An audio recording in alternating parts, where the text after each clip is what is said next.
Hi, I'm Victoria. Welcome to my channel. Today we're going to be talking about my 10 favorite book tropes, and I wasn't able to figure out like a good ranking for them, so I just have my most favorite one as the last one I'll talk about, and aside from that, the other 9 are going to be like all kind of on even standing. And since I do mainly read fantasy books, the majority of these are going to be kind of in relation to that. There might be like 1 or 2 that can apply to other things, but generally these are pretty much just for the fantasy books that I read. But getting started, number 10 is the double cross. Most of these tropes nowadays have like their own little names for them, and I feel like most of them are pretty self-explanatory. So the double cross is when like an ally that the main character has come to like really trust and care about turns out to be working for the enemy or maybe even be the enemy. When this is done well, I find this trope to be so painful because like you've come to care about these characters too, like whichever one is doing like the double cross, you've come to care about them. And then also you care about the main character, obviously, and now they're getting betrayed as well. And so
for like shock value, that's like the perfect blend. Kind of opposite of that, for number 9, I have unlikely allies. So this is when like the main character and someone on the opposing side or someone that they don't get along with or whatever, like an enemy, something, they end up having to work together for a common cause.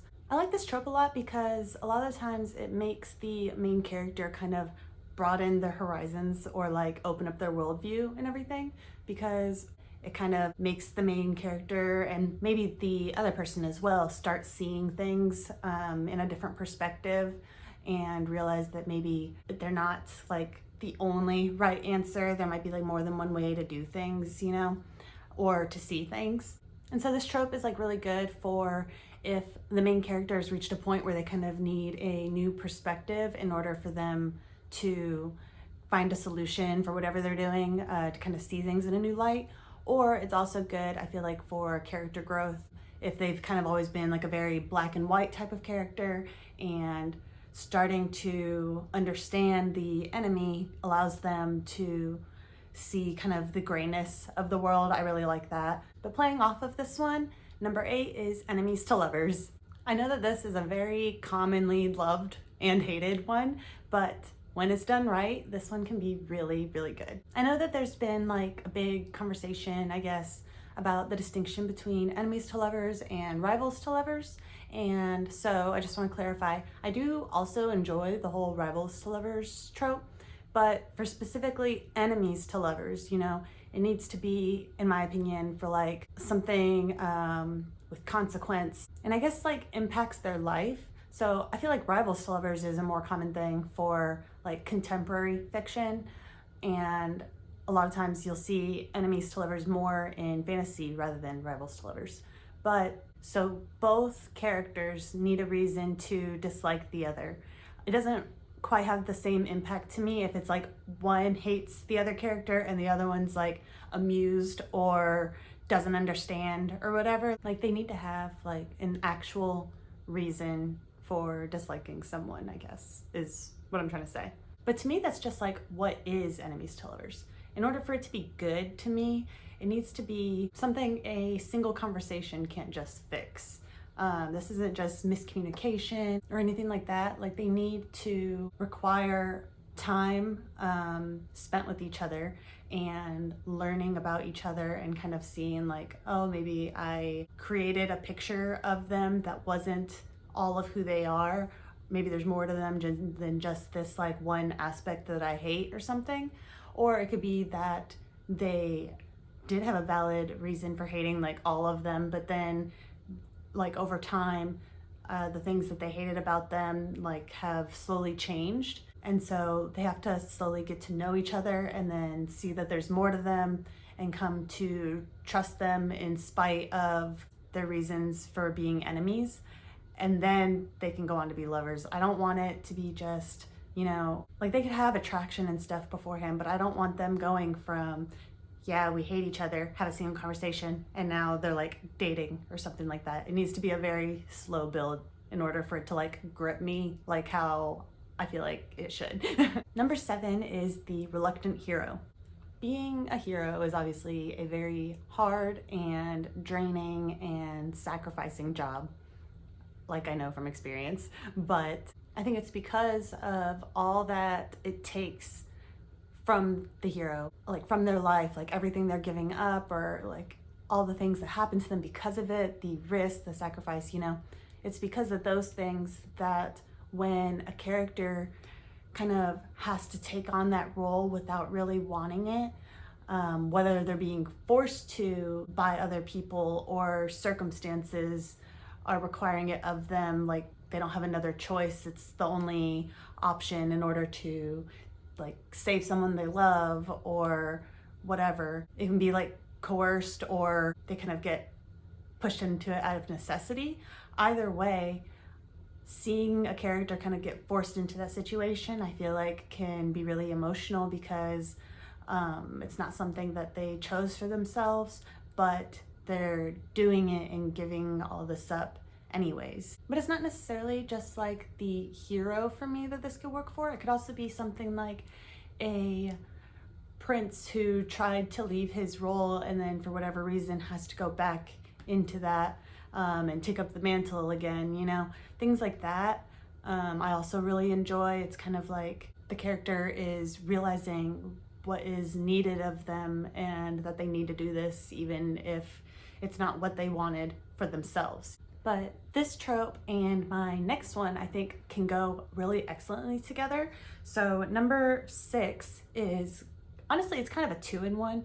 So there's the price of winning, but also like paying the price. Like I've seen these two labels kind of on lists and stuff before, and sometimes that they can kind of be the same thing, but there's also other ways of like paying the price. But I think if a reluctant hero has to pay some big price for succeeding in whatever their goal is, I think hits really hard with that combination, because then not only did they not want this job to begin with, but then they're also having to give up like, you know, whatever big thing it is. I think those go really good together.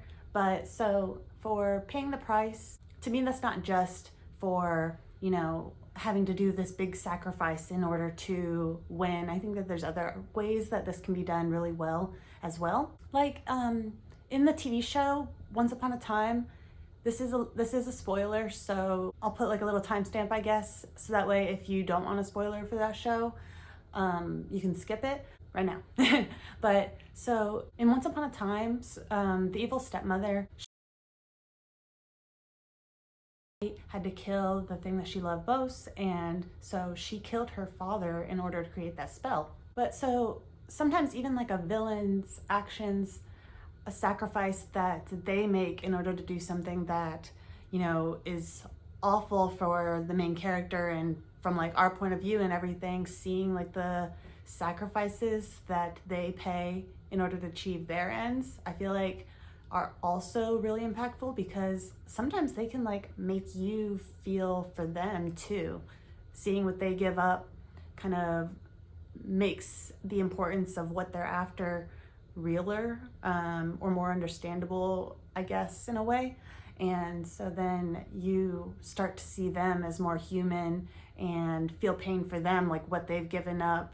And so yeah, I just think that that's like a really cool way to go, especially in those like morally gray or just plain they're the bad guys situations, you know? I like seeing all the different pain that the characters go through, good and bad. Number 5 is disillusionment. I've noticed that this trope is in a lot of my favorite stories, whether actual books or some of my manga series too. But so there are different kinds of disillusionment that I see. You either have like the fast kind where it's like they've seen or thought things were a certain way for however long of the book, and then a big impact scene hits where they find out, oh, everything I've thought is wrong, you know? And so those are like the fast disillusionment kind of scenes. And I do like those, but my favorite kind are the slow disillusionment tropes. So like the main character will have a goal or see their society a certain way or whatever, and over time, step by step, things are like crumbling. They're starting to realize that maybe this isn't good, or maybe even if it has some good to it, there's also harm that they didn't see before. And so then it's like, is it worth it? You know, like there's all these different ways that it can be done. But the main thing for me is they have this ideal perspective of something, whether it's a family member or a dream of theirs or their people, like their community, all these different things it could be, but they have a certain perspective of it. And throughout the book, step by step, it's getting destroyed, and they're having to see the world in a new way and see themselves in a new way, or like just everything changes in their lives and who they are and the people they care about, like the way they see them. That is so good to me when it's slow like that, and I feel like that makes you feel their pain more, because when it's a fast one, yeah, it's shocking and you like feel that pain, but it's like quick, and then already the character will be starting to adapt after that. Whereas when it's a slow progression, yeah, they might adapt to that first thing, but they're just getting hit and hit and hit, and it's just like little pieces of your heart breaking off every time that they're learning more, you know? I just love that so much. I mean, I hate it because it's painful, but like I love it. Number 4 is like my second romantic trope on this list, and I don't know if there's actually like a name for this, but I put it down as, is this love?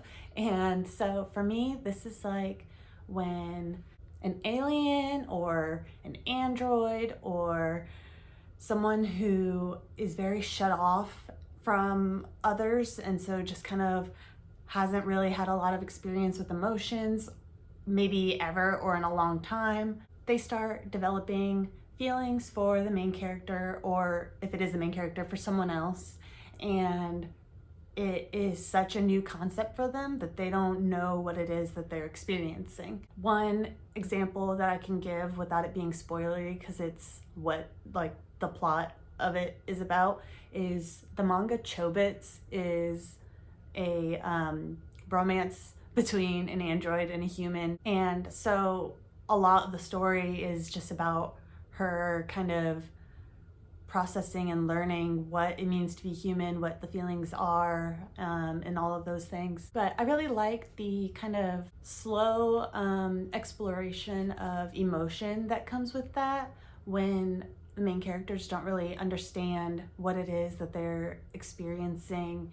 And a lot of times it gives like a very pure feeling to it, I guess. Maybe it's just because you're seeing them go through it for the first time, so it's kind of like not necessarily puppy love, but it just has a very wholesome feeling for it to be like they're learning what love is, you know? And like I said, this could be for something supernatural, like a non-human thing, or it could also be someone who is human but has maybe been through a lot and is kind of shut off emotionally and is breaking through and touching back with reality again.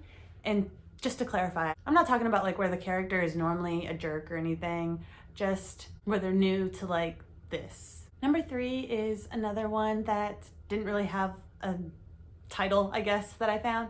So I wrote it down as like the beacon of light character. I don't see this a ton in books, but it is all over the place in manga.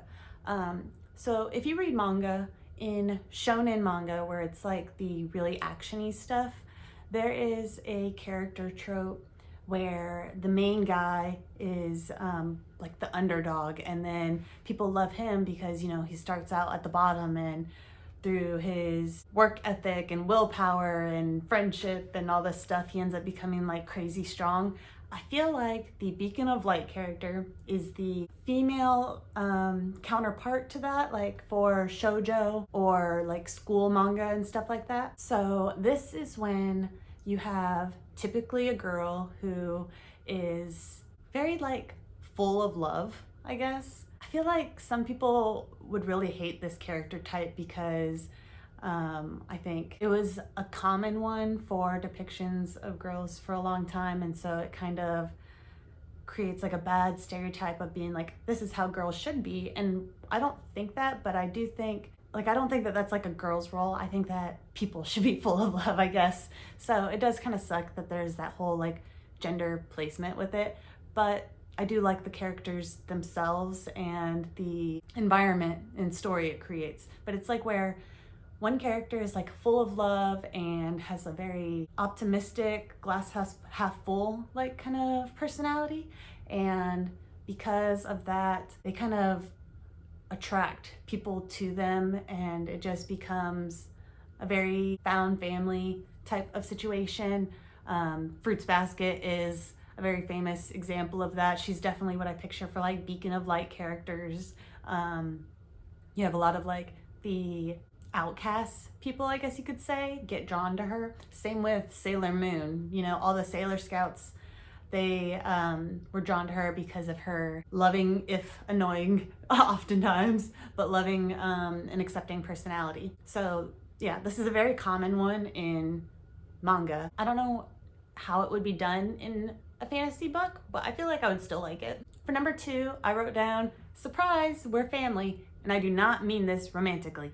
This is not for people who fall in love and then find out that they are actually related.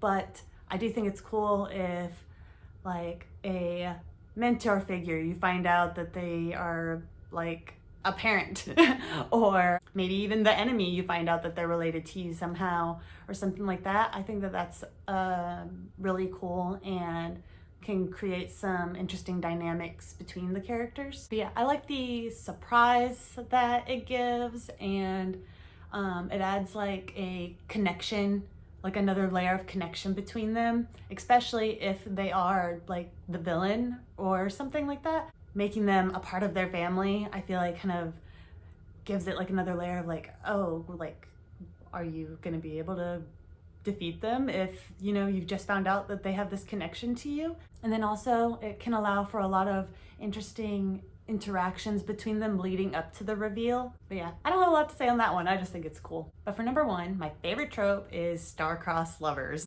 I want all of the pain, and so I can't resist a story where the main characters already love each other. Like, this isn't like an enemies to lovers thing. Like, they are in love and they just want to be together, and for different reasons or whatever, the plot line just does not allow it. Whether it's like obligations, I don't know, if one of them is royal and has to get married to secure an alliance to save their kingdom, you know, like that's one way. Or you have to do this and I have to do this, and if we don't, the world's gonna end, you know, just whatever can keep them apart without it being like relationship stuff.